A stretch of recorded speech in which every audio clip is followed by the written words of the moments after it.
Howdy everyone, Shemai Paub, and before you today we have Tamron's latest in a long line of 90mm macro lenses, their 90mm f2.8 di3 Macro VXD. It's currently for Sony E-mount and Nikon Z-mount mirrorless cameras. It covers a full frame image circle, and at $700 or £600 here in the UK, it's clearly intended as a lower cost alternative to Nikon, Sony and Sigma's similar macro lenses. The slightly wider than usual angle of 90mm also makes it slightly easier to use in that camera shake is less of an issue. Remember, this new lens does not have its own optical image stabilization. It will obviously work okay for portrait or subject photography, but its key selling point is of course that it's a 1:1 magnification macro lens, letting you get very close to, well, just about any subject you like here. I'd like to thank Tamron's UK distributor for lending me a copy of this lens for testing purposes, although, as usual, this is a totally independent review and they've had no input into the video at all. Let's take a look at build quality, and it's a pretty typical mid-range design from Tamron here, which isn't a bad thing. The lens is based on a metal mount with weather sealing, and there's also a USB-C port on the side for potential firmware updates. The lens is mostly made of plastic with a nicely brushed finish, and it doesn't feel too heavy. The biggest control on its body is a large rubberized focus ring that turns very smoothly, and the focus motor responds to it being turned with a lot of precision, so it works well. As usual for a macro lens, it displays a lot of breathing as you change focus. The lens's autofocus works fine here, silently and accurately and pretty quickly in single shot autofocus mode, and a bit faster still in autofocus continuous mode. I'm not sure if I'd rely on it for sports photography or anything, but it should be fine for pretty much everything else. The lens's front filter size is 67mm, which is the standard for almost all Tamron lenses nowadays.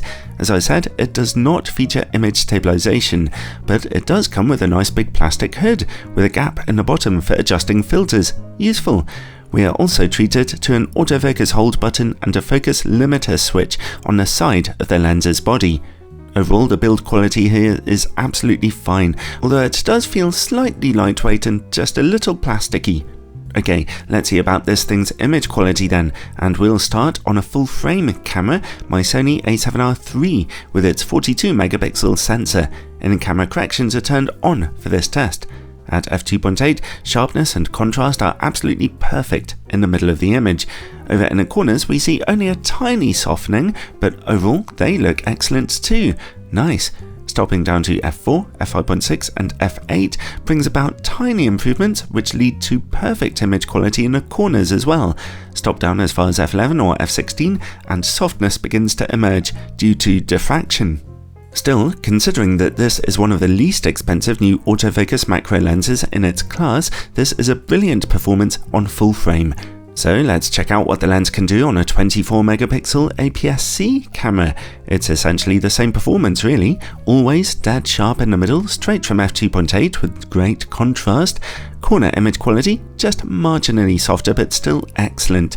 Stop down to f5.6 for a little more brightness, resolution and contrast in those corners, but not much more. Stopping down as far as f11 will bring about some softness due to diffraction, and f16 of course is soft overall, but generally, yes, the lens is just as good on aps-c, which is a nice achievement from Tamron here. Okay, let's see about the all-important close-up image quality now. At f2.8, macro sharpness is very good, but contrast is a bit lower. Stop down to f4 though, and sharpness and contrast become truly perfect again. The lens stays this sharp down to about f8.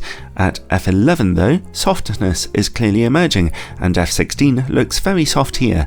Unusually, for a macro lens, you can't stop down any further, but considering the effects of diffraction, that does make sense. There's no avoiding softening from diffraction, so it's another great performance there really. Alright, let's turn off in-camera corrections and see about distortion and vignetting on a full frame sensor. We see just an edge of barrel distortion right in the corners of the image here, nothing serious though. At f2.8, vignetting is quite noticeable though. Stop down to f4 or f5.6 for those corners to brighten up very well. Let's see how the lens performs against bright lights now. It's an average performance here for a modern optic. We are seeing some flaring, but it could have been much worse, and contrast remains mostly fine. Next, bokeh. Simple conclusion here, the lens's bokeh is fantastically soft, and I wasn't able to provoke any ugliness in its backgrounds in any of my sample images at all.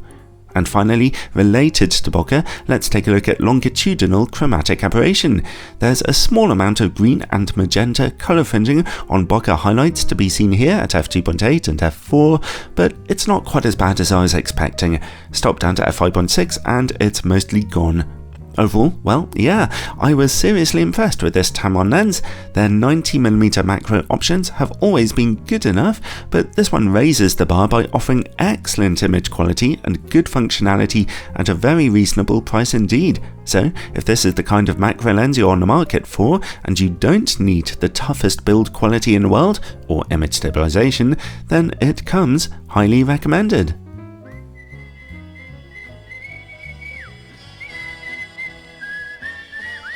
Alright, thanks for watching everyone, and as usual, a huge thanks to all my supporters over on Patreon who have made such a difference in keeping this channel going sponsorship free for so many years now.